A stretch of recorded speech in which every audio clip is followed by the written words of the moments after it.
재미있게 듣다 보면 늘어가는 성경 지식. 오케이, 좋았어. 안녕하세요. 갓캔 장신 괴테입니다. 내가 생각하는 것보다 훨씬 크신 하나님만을 의지하여 오늘도 승리하는 하루 되시기를 기도하겠습니다. 오늘은 예수님께서 행하신 기적 가운데서 오병이어 사건에 대해서, 좀 더 자세히 말하면 요한복음에 기록된 오병이어 사건에 대해서 나눠볼까 합니다. 마태, 마가, 누가복음에서 이미 다 기록되어 있는 오병이어 사건을 요한 사도는 왜 굳이 한 번 더 기록을 했을까요? 궁금하지 않으신가요? 오늘 한번 살펴보겠습니다. 복음서에는 예수님께서 기적을 베푸시고 병을 고쳐주신 이야기가 많이 나오죠. 왜 그럴까요? 마가복음 같은 경우는 다른 이야기 필요 없이, 족보고 뭐고 필요 없이 아예 대놓고 예수님의 기적부터 시작합니다.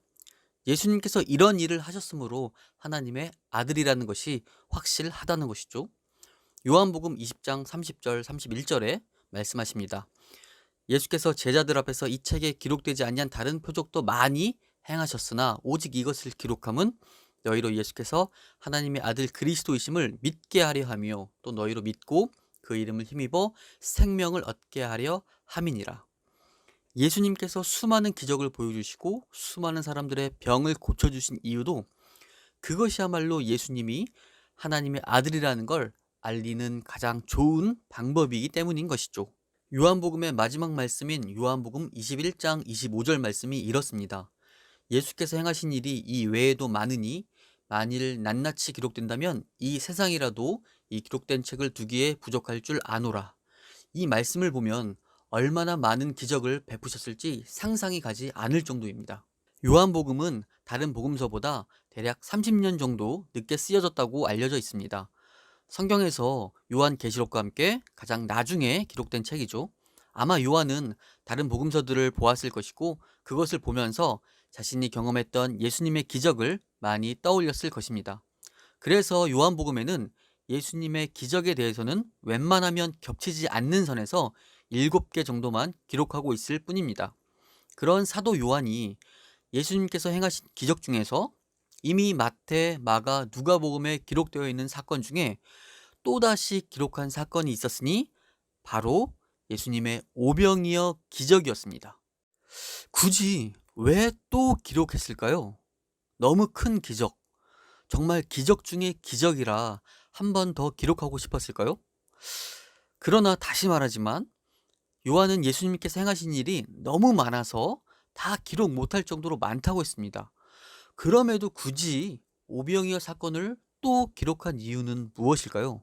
다른 복음서에는 오병이어의 기적에서 예수님의 행위와 일련의 사건에 초점을 맞추고 있습니다.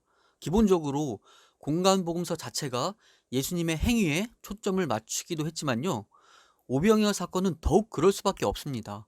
물고기 2마리와 떡 5개로 5천 명을 먹이셨다는 그 사실 자체가 너무 놀라우니까, 너무 위대하니까 그 사실을 기록하는 것만으로도 그가 하나님의 아들임이 증명이 되기 때문이죠.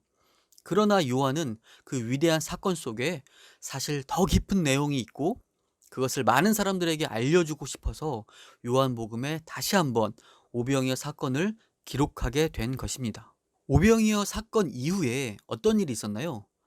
백성들이 예수님을 임금으로 삼으려 하자 잠시 자리를 피하셨고 다음날 제자들과 함께 있을 때에 오병이어 사건에 대해 말씀을 해 주십니다.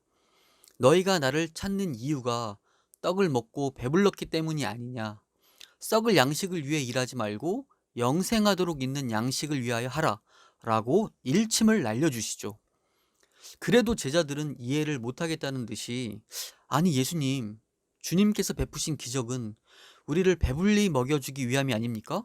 우리 조상들도 광야에서 만나를 배불리 먹었습니다. 저희에게 떡과 물고기를 먹이신 것도 그런 것이 아닌가요? 라고 말을 하게 되죠. 그러자 예수님은 말씀하십니다. 하나님의 떡은 하늘에서 내려 세상에 생명을 주는 것이다.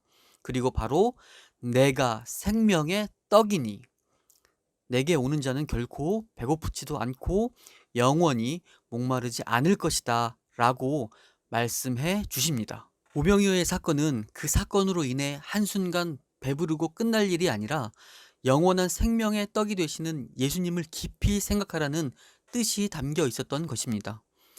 오병이어 사건을 보면서 진짜 깨달아야 할 것은 그 사건이 가지고 있는 의미에 대한 것이었습니다. 요한은 기억이 났습니다. 오병이어 사건이 있은 후에 예수님께서 하셨던 그 말씀, 내가 바로 생명의 떡이니 내게 오는 자는 영원히 줄이지 아니하며 영원히 목마르지 않을 것이다. 그 말씀을 믿음의 후손들에게 꼭 전해주고 싶었습니다. 오병이어의 기적을 직접 경험했던 사람들 중에 그저 한 끼 배부르고 말았을 사람들도 많이 있었을 것입니다.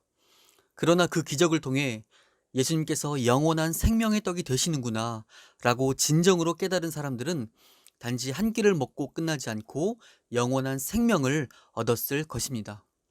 우리는 다행히 요한 사도가 기록한 말씀을 통해 오병이어 사건의 의미를 알 수 있습니다. 그래서 오병이어 사건을 직접 경험한 사람보다 지금의 우리가 더 복된 것일 수도 있는 것입니다. 오늘 오병이어 사건에 대해서 여러 가지로 나눠 보았습니다. 지금도 우리를 위해 하나님 우편에서 기도하시는 예수님을 의지하며 영원히 줄이지 않는 생명의 떡이 되시는 예수님을 바라보며 오늘도 은혜로운 하루 보내시기를 예수님의 이름으로 축복합니다. 지금까지 장신 괴테였습니다.